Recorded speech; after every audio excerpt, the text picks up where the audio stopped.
of Avila Catholic Church in our church hall here this afternoon. I want to thank you so much for coming here this afternoon for this. I want to thank you so much for coming here this afternoon to listen to what Ruth Borenstein's got to say about gun violence, not only in our community but across the nation. I'm so appreciative of you being here. I was thinking we'd have 100 people. I'll be honest with you, with all the violence that's taken place just in since the first year, and right here in California. And and we're only hearing about the ones where there's 4 or 5 people that are shot, and every day in our local communities here in San Francisco, or over in Oakland, which they seem to be much worse than us, and that's nothing to putting Oakland down. Maybe the news coverage is better there. We had the teenager shot in school up here in Santa Rosa this week, and so there's just so much of this, and people want to fight for the Second Amendment and this and that. And I'm no country boy. I come from Kentucky, where the Hatfields and McCoys have been feuding for years, and hunting and all. You don't hunt deers with an automatic, assault weapon. You just don't do those type things. So, but anyway, I'm sure Ruth will address that with you. But I just want to say, number one, welcome, and number two, thanks for being here. And thanks to the gun committee. Thank you all for organizing this. Okay, this is what St. Teresa should be doing for the community at large. So, thank you, and we really appreciate you being here. And I'm going to turn it over to Rosemary.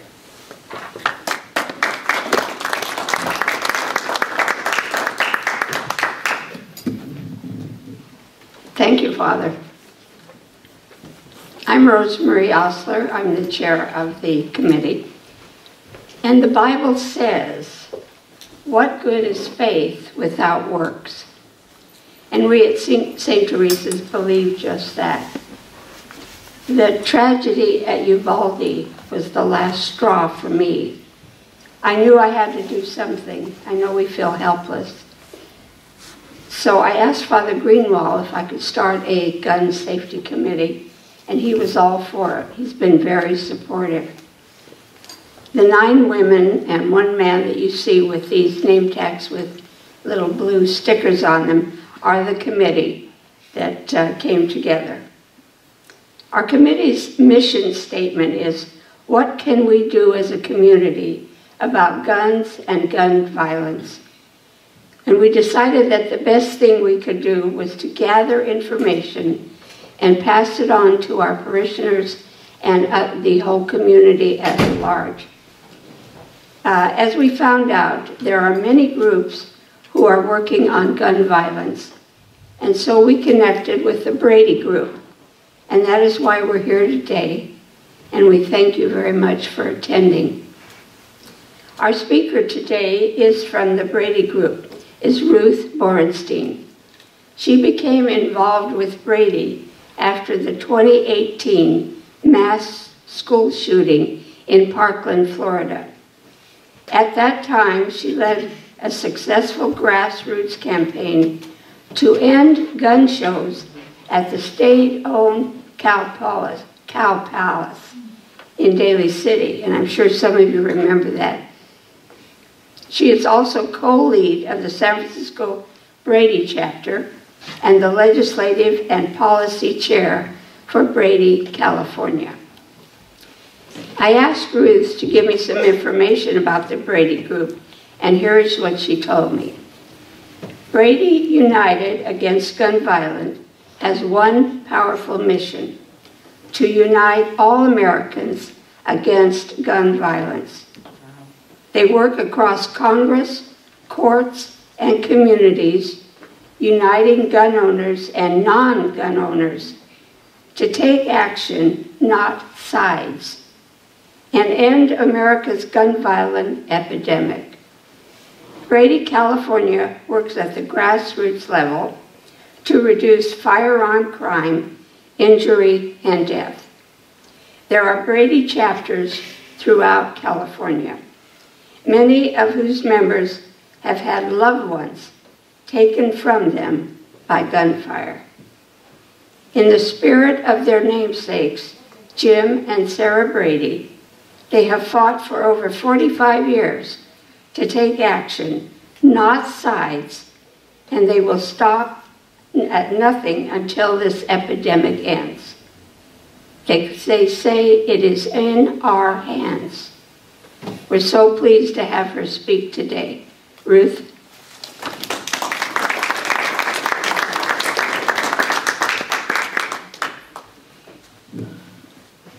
Thank you all for coming. Thank you for the introduction. I will jump right in here. What I want to talk today about is, one, the problem of gun violence in America. And I'm not going to dwell on that too much because you know it, we're living it, you see it on the news almost every night. Then I'm going to talk a little bit about what's being done, some good successes, and then finally how we all can help. So starting with gun violence in America, it's terrible statistics. 115,000 people are shot every year on average, about a third of them die, and about 8,000 children and teens are shot. So we have a huge problem here. For a bit of context, I'm going to compare what happens in this country with guns and car accidents in comparison to the rest of the world. So in car accidents, America's not unique. We're that red line, outdone a little bit by Belgium, but you can see across this graph, car accidents with fatalities are not uncommon. But when you look at the statistics for gun homicide, that's the USA on the far left, and look how it dwarfs every other country, Canada, New Zealand, Belgium, on and on and on. We are completely different in our rates of gun violence. Other countries have some of the same problems we do. They have violent video games. They have people with mental illness. We're very similar in all these ways. We're not unique. The difference is it's the guns. This is a chart. It's hard to read, but again, if you just look at the graph, that's the United States on the top. This is per capita civilian firearm ownership around the world, and we dwarf every other country. We have more guns in civilian hands in the United States than we have people. It's a sobering fact. So, with this gun violence problem, what is being done? One key area is legislation, and as you know from the introduction, one of the things I do for Brady as a volunteer is legislative and policy work. Among the important gun safety laws that have come into this country is the Brady background check law, which was passed in 1993. And that was a bipartisan effort, something we don't see every day these days. And that's one of the reasons Brady's slogan is in part, take action, not sides. You don't have to be a Democrat. You can be a Republican. You can be a socialist. You can be whatever you want and still get that gun violence needs to end, and we need to do everything we can. And Brady's founders, Jim and Sarah Brady, you all may remember Jim Brady was the press secretary to President Reagan, and he was shot and really gravely injured in the assassination attempt on the president. And he and his wife Sarah worked for years to finally get a background check bill passed. And since then, legislation on both the federal and the state level, and even the local level, has been high on Brady's priorities. And in particular, Brady has done a great deal in California to make our state safer. So, in general, we would prefer to have uniform federal laws that regulate guns, who can have them. Common sense requirements could be uniform across the country. And that means if California has a problem, like right now, California has some great laws. But you know what? If you don't want to follow those laws, you just drive to Arizona or Nevada and you come back with guns. Guns that would not be legally purchased here. So ideally, we'd get to a point where we would have uniform federal laws. And so the Brady Bill, the National System of Background Checks, since it's been enacted, has stopped approximately 4 million firearm sales to prohibited gun purchasers, people who are not allowed to have a gun because they have a felony connection or other problems that disqualify them. Also, there was a 10-year period where there was an assault weapons ban throughout the country. And according to the US Department of Justice, that caused almost a 7% decrease in total gun murders in the country. And the criminal use of assault weapons declined by more than 2/3 while that was in place. But that was, again, it was a time where there was some bipartisanship. That bill got passed, but it had this 10-year expiration, and since then nothing has happened.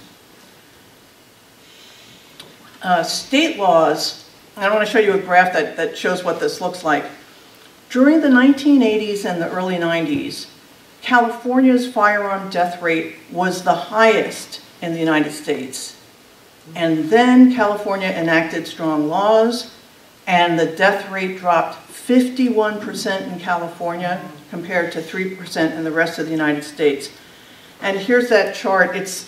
I apologize, it's a little hard to see, but the point is that's California in the blue, and you can see the peak that at some point California was the highest, and then as the laws took effect, it really went down. And so it's statistical proof that common sense gun laws can make a difference. The problem, again, is we are in a world of the lowest common denominator. So no matter how strong our laws are, if somebody can drive to Nevada and come back with something that's illegal here, it's a problem for California. So that's why we like federal laws. After the assault weapons ban, there was really no action taken, largely because, as I suspect you all know, the NRA and the gun industry pump money into politics and give lots and lots of money to people who say they will oppose gun laws.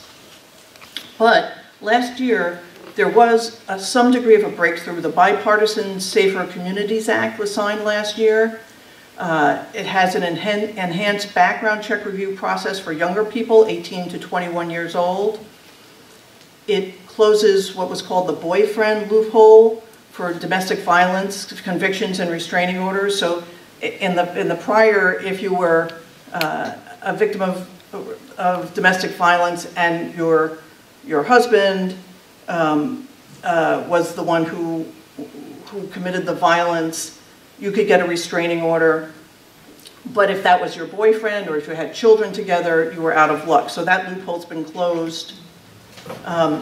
There are some more federal prohibitions now on straw purchasers. That's when I buy a gun because I've got a nice clean record, and then I turn around and give it to somebody else who is actually the person who wants it, but wasn't able to purchase because they prohibited person. Also, some additional prohibitions on gun trafficking, new requirements for federal licensees, so they have to jump through some hoops to prove that they'll be good sellers. Funding for state red flag and extreme risk laws, gun violence prevention orders. If someone is a threat to themselves or others, you can go to a court and get a restraining order, a temporary order that takes the gun away from the person until they go through a court hearing, and then if they've gone past whatever the crisis was or the threat, they can get it back. So these are definitely some improvements, and I'm happy to have them. They will make a difference, although there is still a long, long way to go on the federal side. So talking about California, as I said, state laws are very important when we don't have uniform federal laws.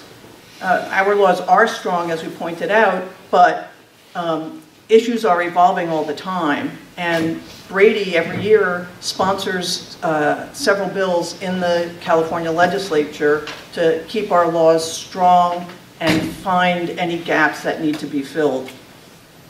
Some examples, ghost guns, you may have heard that term, are do-it-yourself guns that you can make at home, and they are super easy to do.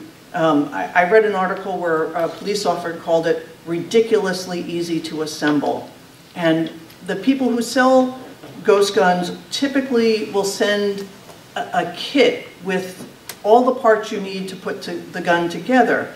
And for years, those kits were legal to sell because the firearms laws govern firearms.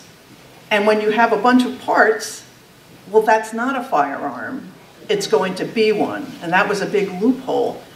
And the way it worked was what they called generally the precursor part, the main precursor part, the frame or receiver of a gun. If it's completely finished, even just that part is called a firearm, even though you have to attach things to it.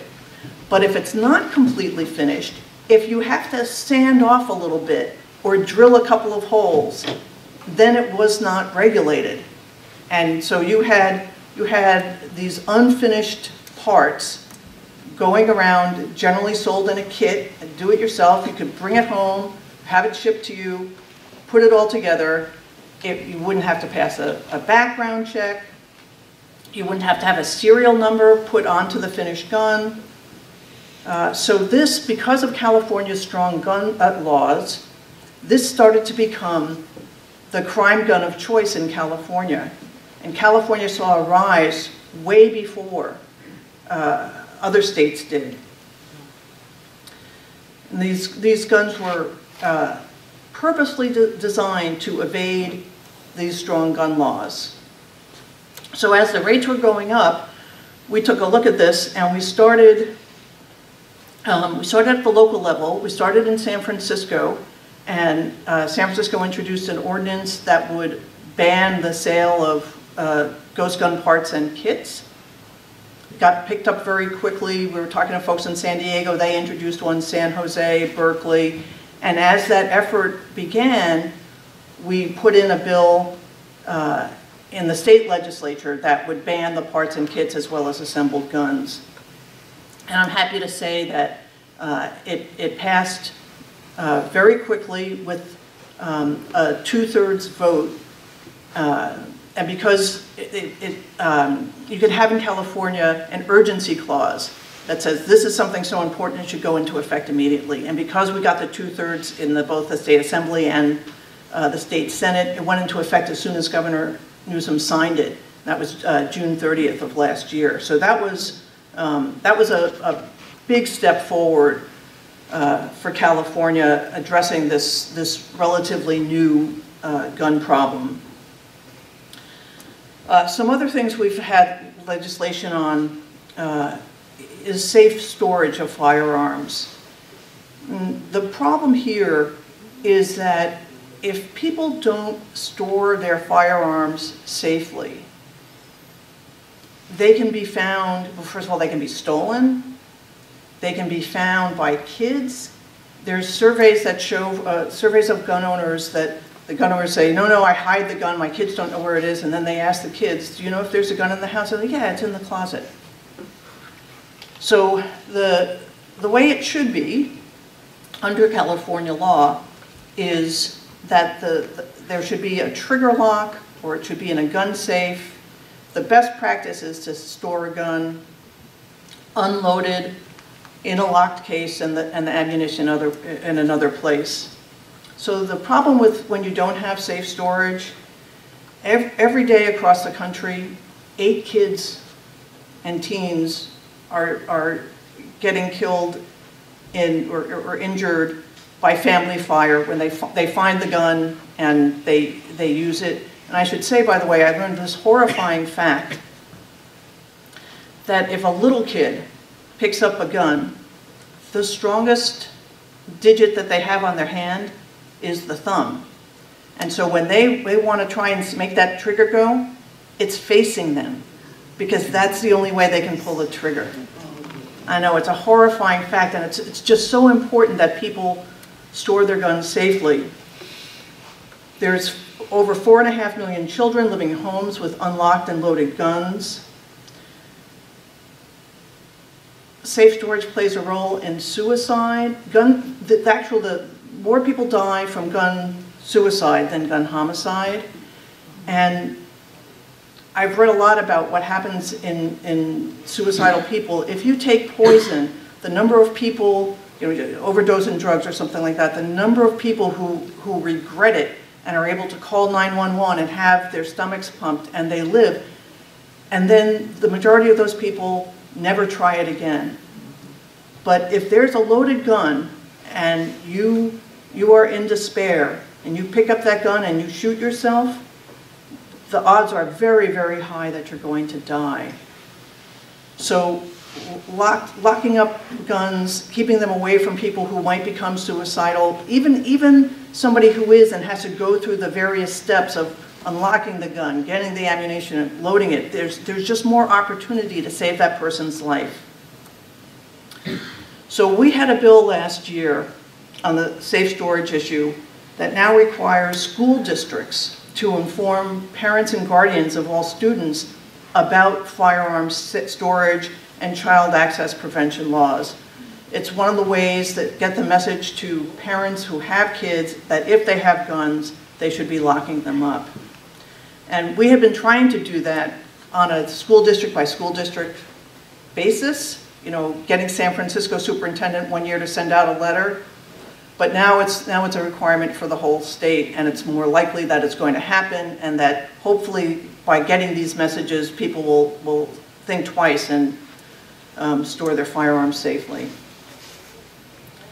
Some new bills that we've introduced this year. One is a response to the Supreme Court's ruling in the Bruen case you might have heard about last year. And another has to do with micro-stamping. So the Bruen case that came out from the Supreme Court dealt with a New York law about carrying guns outside the home. So basically walking around, open carry is something different, but this is just you could have it in a holster, in your pocket, whatever, but you're walking around in public with a loaded gun. And the Supreme Court said that New York's law, which required good cause to get a permit to carry a gun outside the home, violated the Second Amendment. The Supreme Court had some very worrisome logic to this. They're now looking at, in evaluating gun laws, they're not using a former test about, well, is this law in the government's best interest? Is it a strong government interest to do this? And you can see how not having everybody walking around with guns, like the Wild Wild West, is a good thing for public safety. Now they don't care about that. They don't care about the fact that there are mass shootings. They take kind of an absolutist view of the Second Amendment by looking historically at what was going on at the time of the Founding Fathers when they had the Constitution, what was going on for them then. And if there's not an analog to that in a current law, then that law is not okay. It's kind of terrifying, I have to say, as a former retired attorney, it was shocking to me to read about this.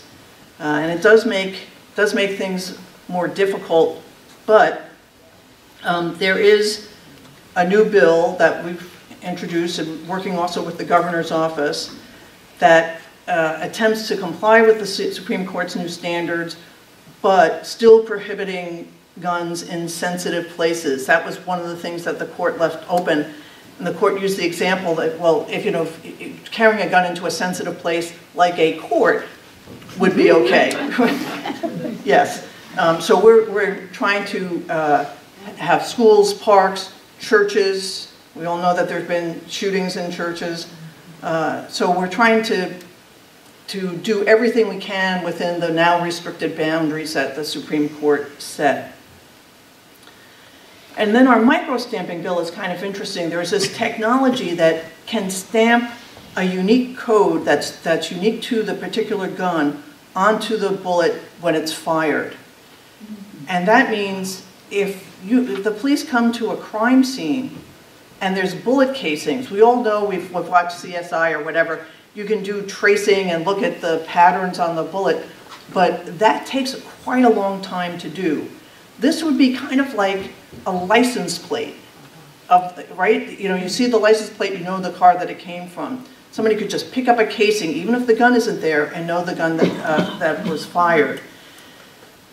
There's a long story that I won't go into complete detail on about how California has tried to have a microstamping requirement for several years through something called the Unsafe Handguns Act, which says if you're going to sell a new model of a firearm in California, it has to have various things, including microstamping technology.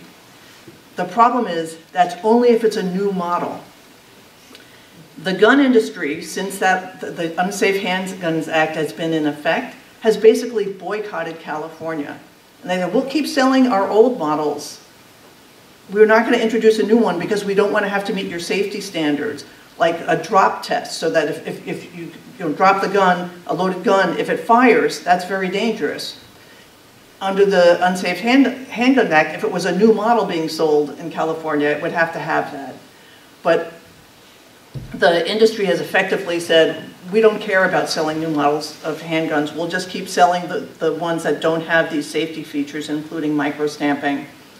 And so this new bill will require that all new semi-automatic handguns, that's the one where with one trigger pull, it fires the bullet and loads the next one, so it's much faster shooting.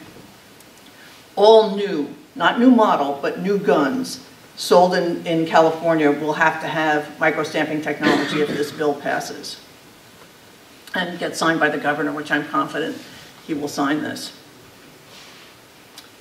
Apart from legislation, we have a new project that we're doing that I'm completely excited about.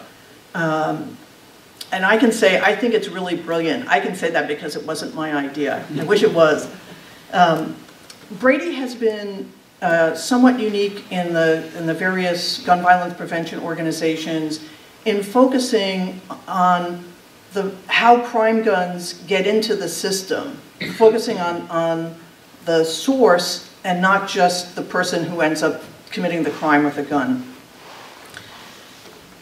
I never thought about this, but we taxpayers, we're the biggest audience. We pay the most money for guns because the most money are in law enforcement hands. Most guns are. So our tax dollars fund purchases. And it's very hard to find out about the sources of crime guns. There's federal laws. First of all, they've really stripped a lot of power and money from the ATF, the Alcohol, Tobacco, and Firearms. ATF is not allowed to computerize their gun trace records. They're not allowed to release information on gun traces to the public.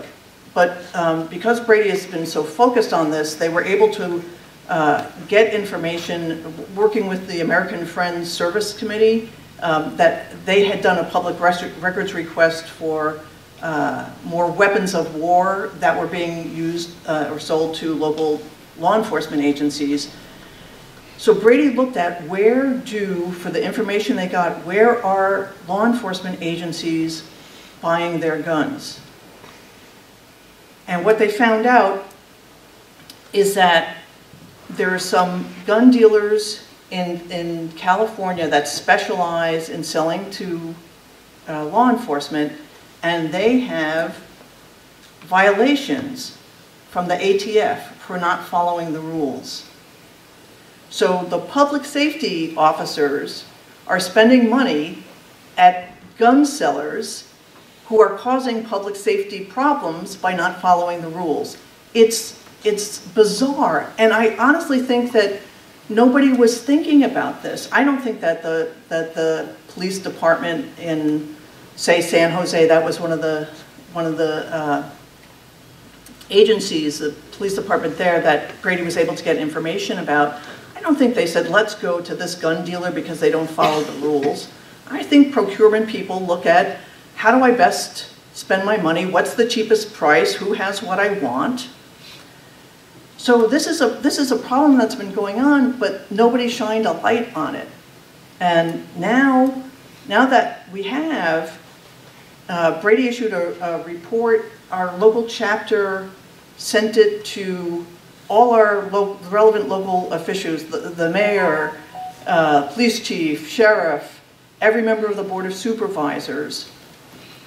And Catherine Stephanie from District 2 of the Board of Supervisors, she used to work with Moms Demand Action before she turned to a political life. So she's been doing gun violence prevention for years. She took our letter and she sent it to the same people we sent it to, but she asked for the information. And obviously when somebody on the Board of Supervisors asks for information, they're going to get a good response. And certainly it's easier for her to get information than it is for us. And I don't think I'm violating anything that's not public, but I can say that one agency immediately responded that they took a look. They were buying from one of the sellers that was identified in the Brady report as having violations. They were going to stop immediately, and they were going to implement guidelines for how they should vet sellers in the future. Which I have to say, I read that letter and I kind of teared up. I just thought this is so amazing that this is a very common sense kind of issue. And I think you don't really have to lecture people about it to have it make sense. Supervisor Stephanie is also working with the city attorney's office to draft legislation that will require all San Francisco law enforcement agencies, and there's lots of them. It's not just the sheriff, there's adult probation. It's interesting that for me, there's so many different places that are buying guns in the city or for city use, but there'll be an ordinance that I'm confident the board will pass, and then we'll have that in San Francisco. I and a couple of the other two chapter leads for Brady San Francisco, we had an op-ed in the Chronicle about this, and one of the state senators immediately picked it up, and she's introducing a bill on the statewide level for better procurement practices. So I just think this is such a simple and great idea that will make a difference, because not only won't law enforcement agencies be supporting financially the dealers that aren't using best practices and aren't following the rules, it will incentivize dealers to play by the rules and implement best practices in order to be eligible for law enforcement purchases, which, as I said, are the biggest that there are. So that's a happy note, and it shows how action, thoughts can make a difference. You know, we can figure things out, and we're lucky in San Francisco that we generally get good support, but you know, talking to officials and telling them, I care about this, I support this, makes a huge difference. And I think this is going to be adopted in cities across California, the state of California, and it's going to move across the country. So I think it's just really one of the happiest things I've been working on. So now, how do we all help make these kinds of changes? You can join Brady San Francisco chapter. I will say we will not inundate you with emails. I can't promise if you get on the national mailing list that they're not going to send you fundraising emails all the time. But we have a monthly newsletter, and we have action alerts where we say, hey, the Board of Supervisors or the California Assembly is about to take up this issue. We think the vote's going to be close. Could you send a text or an email or make a call to your assembly member's office or whatever? You can find out about what we're doing, the happy things that are happening, where we need help, vigils that are happening. And the more people who show up and take action, I'm a huge believer that on the local and state level, people don't, our officials don't hear from constituents nearly as much as the federal do. And a single phone call can really make a difference to let people know, let our officials know that you care about something. Voting for gun sense candidates, people who make this a priority, that's an important thing you can do. Talking to your friends and family about safe storage. I would like to see a world where, particularly for if you've got kids or grandkids or just kids in your life, and they're going to go to somebody's house for the first time, to ask the people, do you have a gun in the house? And if so, how is it stored? Just like, you know, people ask about peanut allergies or this and that. Just to make that just kind of part of the common parlance that we all have, that we ask about it. And if somebody doesn't tell you if they say they have a gun and they don't tell you that it's locked, then invite the kid to your house and not have them go there. And then Brady also has social media for those of you who like to do that. And of course, as a volunteer, I'm bound to say you can also support us financially. That's always great too. So I'm going to put out some literature if you want to sign up for us, but it's easy enough. There'll be something you can sign here, or you can email sf@bradyunited.org. You'll get the things that I've been talking about. You can also look at websites. There's so bradyunited.org will get you pretty much everything you need with links to other things. There's a Red, Blue, and Brady podcast that has some interesting, sometimes very sobering discussions. And I've also put my contact up there. I have cards with me if anybody wants to get in touch. So that's my little package spiel, but I'm happy to answer any questions you might have. I'll try to answer. Don't be shy. Hi. Hi. Are the different groups of Brady organizations, are they trying to enforce the same or develop the same laws in each state? Yeah, in case everybody could hear that, yes. The question was, do Brady chapters in different states, are they working on the same kinds of laws? And the answer is yes, generally. There's a few states, California being the prime example, which are really, really strong and ahead of the game and try to set as a model. But New York and New Jersey are very active, and there are not really active chapters in all 50 states. We'd love to have that, but it does take a lot of work to get them going. If you have any questions about particular states, I can always find out and get back to you.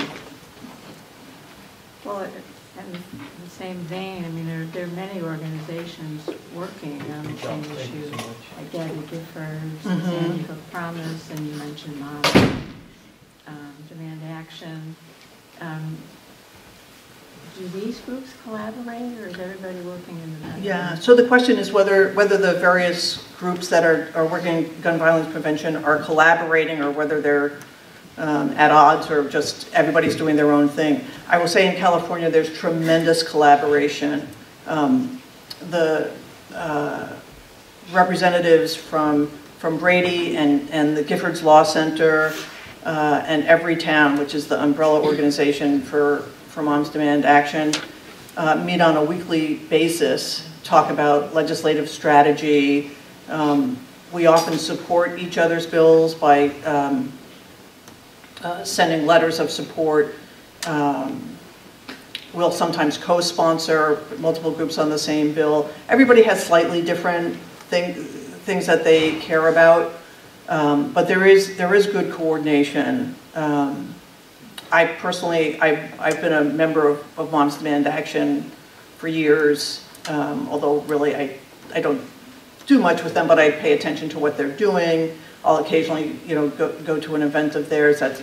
Although we also have joint events. I donate. Giffords doesn't use volunteers really, but I donate to Giffords. I have immense respect for Gabby Gifford. So it's not the kind of competitive. I mean, I'm sure that the staff, everybody gets a little prickly here. Oh, they did this. That was my idea, kind of thing. I'm sure that happens, but it's really quite good. Are there any marches being planned? There's nothing that is in the works right now until in June. There's always a Golden Gate Bridge walk. There's going to be in April, I think we're going to do a lobby day of, I'm not sure if it's going to be on Zoom versus in person in Sacramento, but to talk to legislative staff. I've done this a number of times. You rarely get to talk to the legislator, him or herself, but it's kind of, I don't know, I'd never done that before. You go to Sacramento and you go to the office and you talk to people. It's pretty interesting. Not everybody's favorable, but it's nice to be part of that process. And certainly, if it's done by Zoom or whatever, video, anybody can participate, and there'll always be, when we do that, there's a lead person, so you don't have to feel like I have to be an expert on this bill. You're just showing up and introducing yourself, and you can make a comment if you want. So that's kind of an interesting thing to do. I realize not everybody's a legislative nerd like I turned out to be. We should be. Right. I can also do a how a bill becomes a law, now that I know. Any other? Can you describe again, what are the dealers who sell to police, what are they not doing? So they've had the variety of violations and just bad practices include things like selling to a straw purchaser. Dealers are supposed to be trained on what can be obvious, and one of the things I know about that apparently happens relatively frequently is a couple of people come in, a man and a woman, the woman's buying the firearm, and then when asked a question about, well, do you want this, do you want this, the guy answers. So that's a kind of obvious thing. Things like not having proper security, so that there's robberies at the store, not using best practices, not always doing the background checks or doing the paperwork that's associated with it. So there's things like that. Tell us how you got that gun show stopped at the Cow Palace. So she asked about how we stopped the gun shows at the Cow Palace. There had been a couple of legislative attempts, all of which I learned when I decided. So what happened was, after Parkland, I just thought, what could I do? And are there gun shows in the area? And I found out that there were, and they were at the Cow Palace. And I knew that the Cow Palace was owned by the state. It's part of there's things in every agricultural district. And I thought, how on earth is the state having a gun show? And so I did a little research, and I reached out to a couple of local politicians, and I found out that there had been, I think 3 times that there had been bills in the legislature to stop the gun shows. And twice they had passed and were vetoed, one by Schwarzenegger and one by Jerry Brown. And Jerry Brown in his veto message said, this is really a matter for the Cow Palace Board of Directors and its local community. And I said, okay, local community, I live here.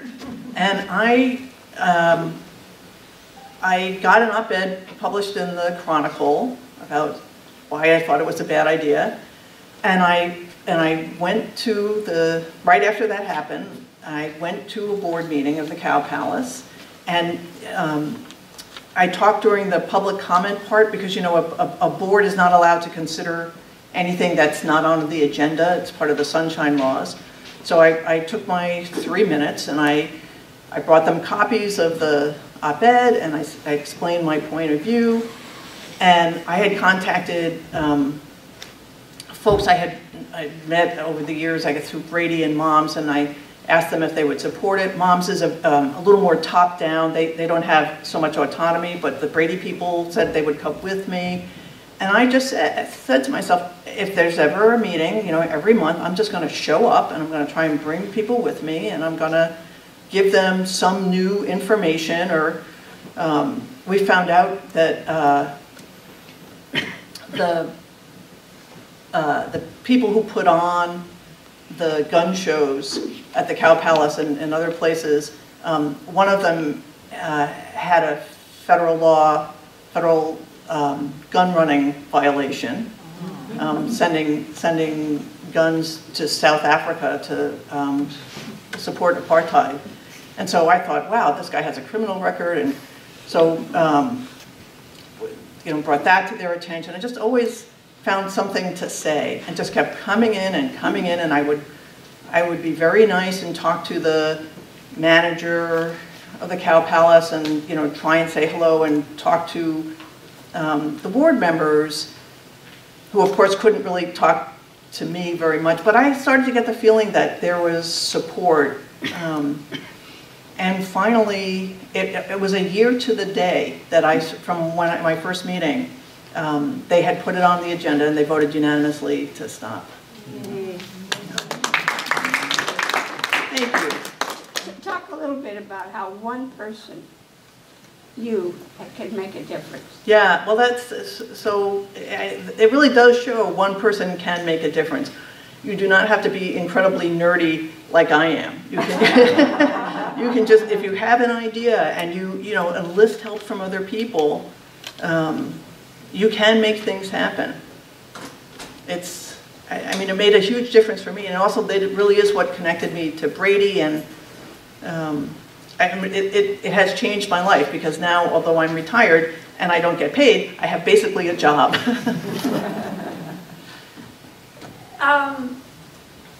Tagging on to the question about, you know, are the different gun safety groups melded together? I was very stunned last year when I heard on PBS that about slightly more than half the gun deaths in the U.S. were suicides, and I thought, that can't be true. And I actually contacted CDC, Center for Disease Control, to find out stats, and they told me in 2020 it was 53% of gun deaths, mostly men killing themselves. And then I heard just very recently that about half, I think, of females who die from gunfire are domestic violence people. So clearly the mental health piece is big. And yet I often hear people who are very strong gun proponents who are against gun safety laws. It's not the guns, it's mental health, as if they were two separate things. So I just would ask, you know, is there any collaboration at this time between gun safety proponents and mental health proponents, or is this something on the horizon that those two groups could be more united? So in case everybody didn't hear, the question boils down to, given that a large portion of gun homicide deaths are from suicide, domestic violence, do the gun violence prevention groups work with mental health or other groups? And the answer is yes. There's a lot of effort to try and get gun violence declared to be a public health emergency, which is partly based on the fact that people are dying, and partly based on the fact that there are people committing suicide, and you know, obviously I have to think that, I mean, this is just my personal opinion, to go around, to take a gun and shoot somebody, something's not right. But again, you know, it's a supply issue. Other countries have mental illness, but they don't have gun-related deaths the way we do. And Can I just tag on that I'm totally in favor of gun safety laws and who can have guns and all that. I'm just asking about in terms of coalition building to Yeah. have more people fighting for the same thing. yeah, no, there's definitely, there's overlap. There's also somebody at UC Davis, a medical doctor, has, I can't remember the title of it, but he has a whole area of gun violence under his purview where they're doing research in all sorts of things. And so he comes from a medical doctor's perspective. So, we live in California, and obviously with the state of the legislature right now, which is almost entirely a Democratic state at this point, getting these laws is relatively easy compared to other states, getting them passed. So, as Californians, it's kind of like, okay, well, it's kind of done. But we were speaking earlier about the impact that the laws in California have on the rest of the country, and I was wondering if you could address that. Yeah, so, I mean, some of us were born here and are very lucky. Some of us are very smart and decided to move here. California is a leader, and although there are important things that we can keep doing, the ghost guns being a relatively new problem, loopholes in laws, that kind of thing, we need to respond. And every time we do, every law we have becomes something that becomes a model or a potential model in other states. And, we are, the 6th biggest economy in the world, and we've got the most people in the country. When California speaks, even though I know a lot of people think California is kind of crazy and weird, we have enough power that what we do does make a difference. And we become a testing ground and a model for other states. So it is important that we keep pushing and don't just rest on our laurels.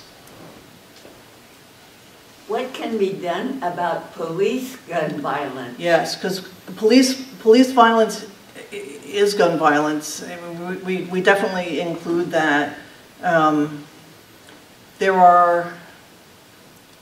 There is attention paid to that important issue, but I will say that there are other groups more focused specifically on police violence. We do try to elevate, to tell the stories, to act in solidarity when people are killed by police in circumstances that seem improper. But we're not trying to lead on that issue. We leave that to other groups that are more focused on it, because it is a huge problem in and of itself. But thank you for mentioning it. Could you give us the names of the groups that are working against police gun violence? Yeah, not off the top of my head, but I can email Rosemary. Yeah, I'll get it out. Sir. Yeah, I'm an advocate of gun ownership.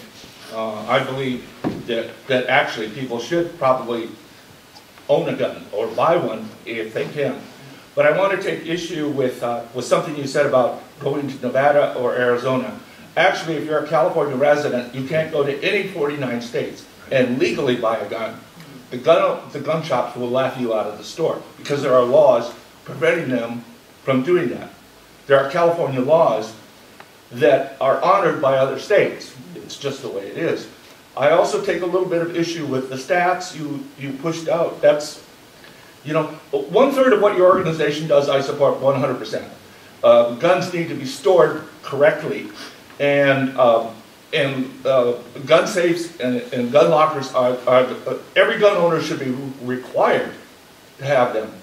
But most guns the real problem in this country is criminality for the use of guns. And most criminals don't buy their guns, they steal them, because there's a big market. In fact, people oftentimes keep guns in cars, and the biggest, if you break into cars, you hit the jackpot when you get a gun. I mean, it's the one thing that you can sell like that, and you know who to sell it to, even before you find it. So the real problem is criminality. And gun ownership in this country increased by about 25 million people between 2019 and today. And what caused it?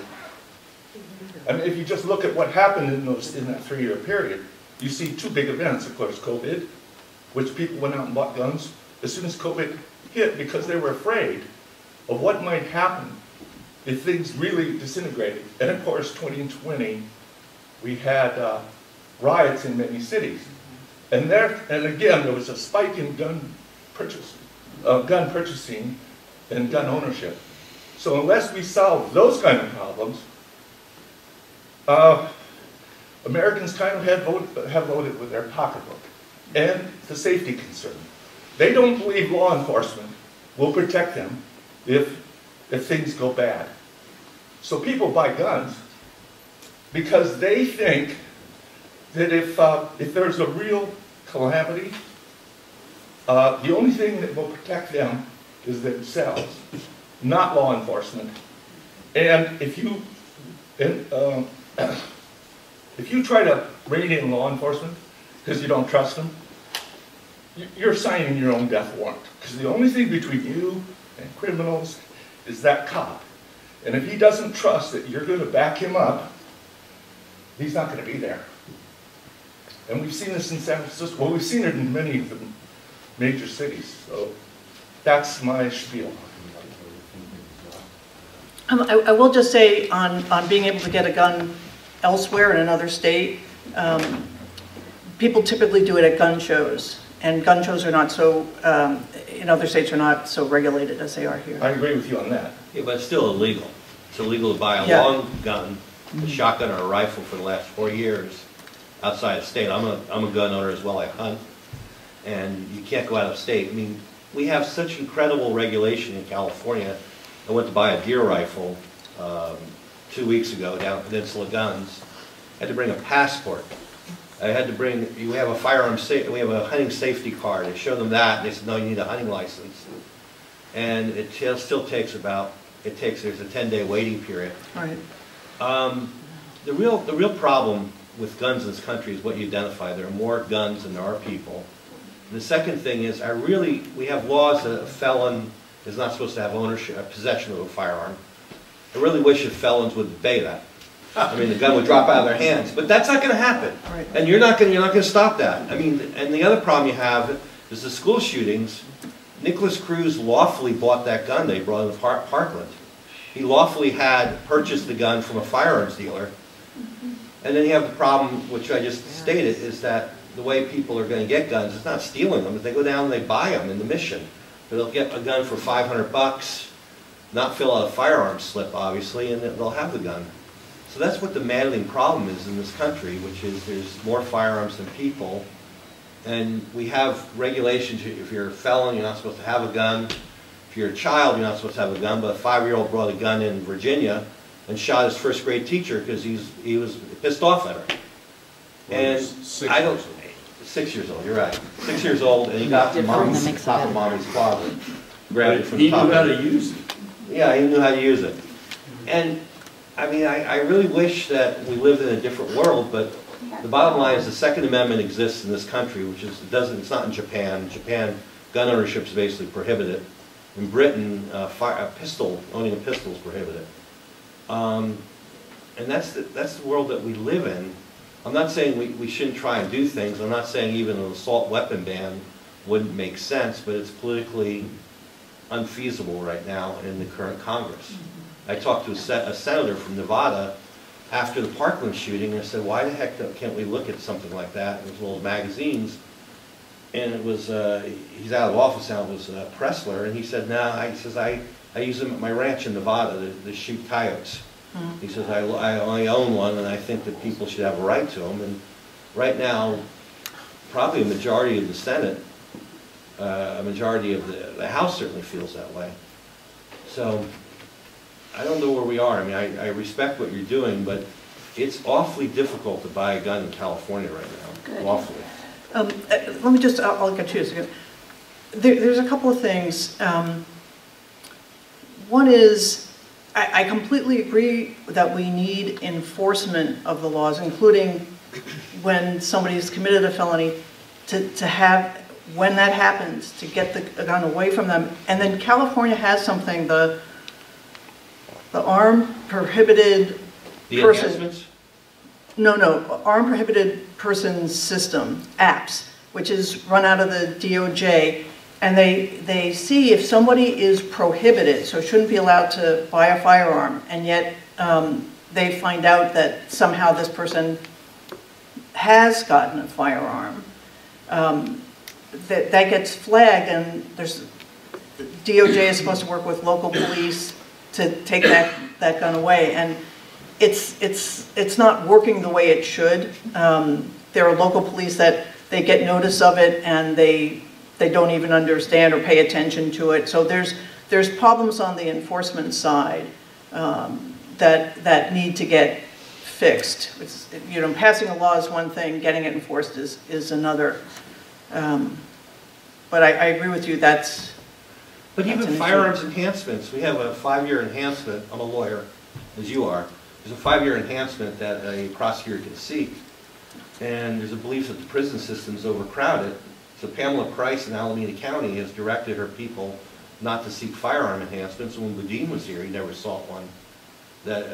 And it's things like that. But I don't know if criminals pay attention to firearm enhancements. Right. If you go out and you want to rob a bank, you're going to be really worried that you're going to get an extra 5 years in the state court if you use a firearm to commission the crime.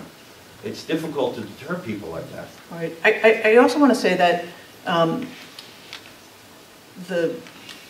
Brady's figured out that approximately 90% of guns that are trafficked, that end up being illegal guns, are sold by only 5% of the gun dealers, of the licensed gun dealers. Most aren't sold by gun dealers, are they? Well, there are a lot.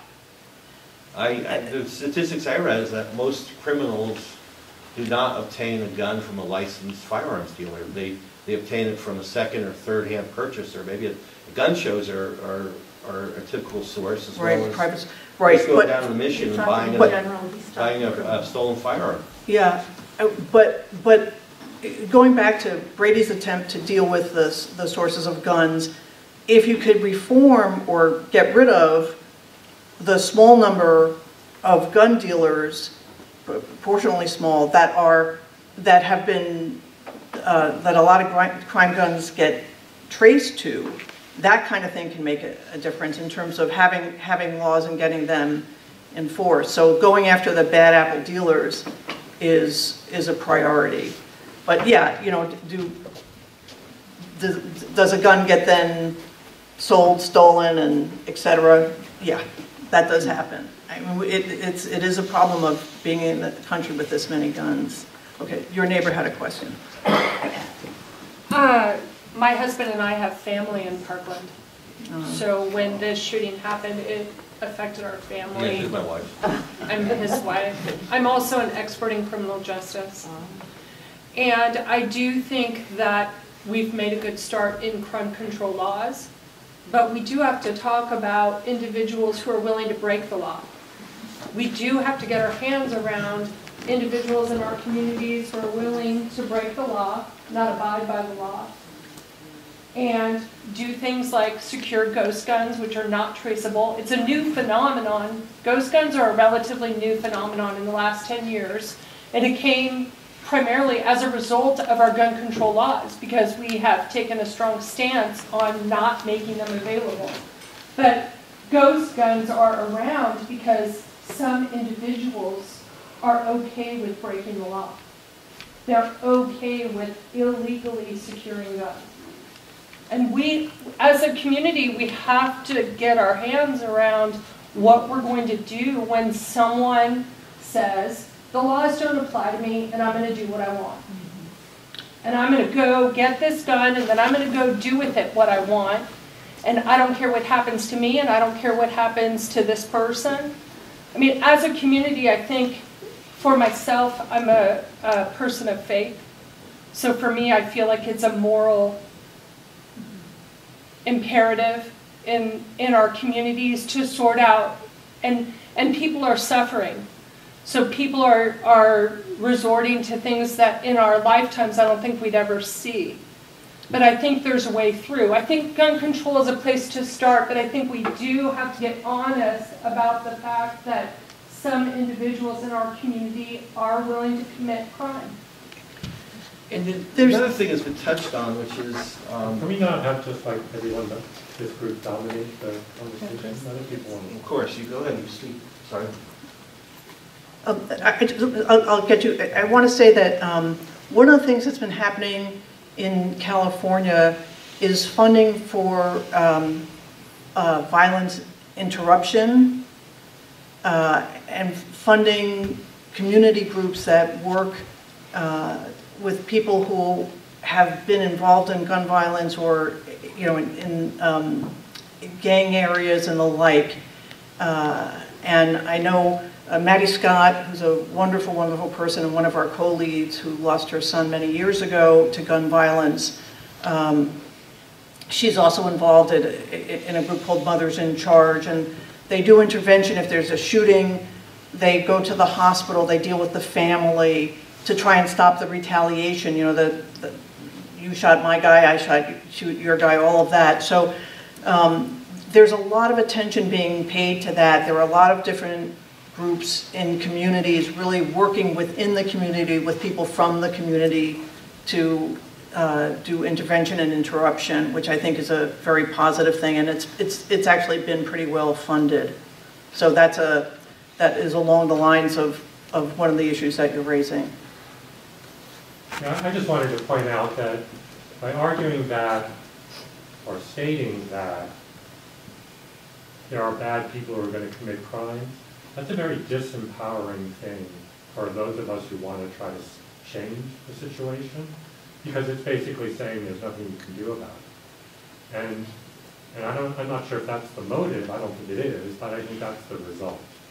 So I think it's important, especially many of us here in this parish I know, and myself included, do things to empower communities that are primary victims of gun violence, which is not, you know, upper middle class or middle class communities. It's low income communities that are primarily the victims. So, you know, the work we do on addressing all the problems that face people with severe challenges in our communities is important, but we're here to talk about gun violence and we can't do everything, right?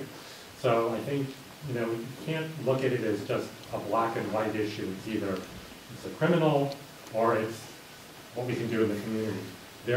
It's a complicated thing, but I don't want people to feel disempowered by people saying, well, you know, you're never going to stop bad people. Because you're right, we do have issues with people who are bad, but we need to not let that disempower us.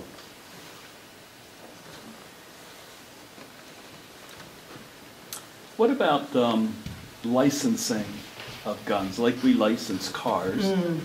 Is Brady doing anything to advocate for the licensing of firearms so that they can be traced and they know who has which guns and how many? Right, I'm not really expert on that issue. If you do buy a gun from a firearms dealer, there's a sales record, and you know it becomes traceable. You know who at least bought it initially. So I haven't really looked at the issues about what would be the difference with licensing. Is that something? I mean, it certainly makes sense, right? We have a license to drive a car, and you get tested, and right. And even when you transfer title of the car, you have to go in and have the paperwork done. So if you transfer your ownership of the gun, you have to show that that gun's where it's going. Yeah, I'm not familiar enough with how the transfer laws work to say what is and what would be improved by that, if anything. Do you know where we can find that information? I can take a look and email Rosemary, and if I find somebody, to ask one of the Brady experts. I'm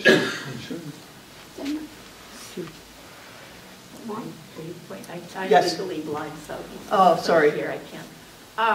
I just wanted to say, first of all, thank you for whoever asked, how did you change the gun show thing at the Cow Palace? And you spoke about how for a year you just kept showing up and showing up and showing up. And I think that whatever piece of all this we want to work on, whether we want to work on gun control laws or whether we want to work on supporting people who are really on the edge, who fall off the edge and shoot people or kill themselves, or whatever piece of it, what we're about, what we can work on this is within a church, it's at a Christian church. I don't know who's here, partly because I can't see you, but I think all of us need to look at ourselves, and I say this of myself as well, because I've been looking at myself. How much time do I actually spend in any given week showing up and writing letters and doing the actual work, and how much am I just going, oh, this is terrible, oh, this is terrible, what can we do? And I think that's something for us to think about as many of us church-connected people and just community people. What am I most interested in working on? What are my skills? What am I good at that I could do? And then just looking at how much time we actually spend doing something. As you said, take action, not sides.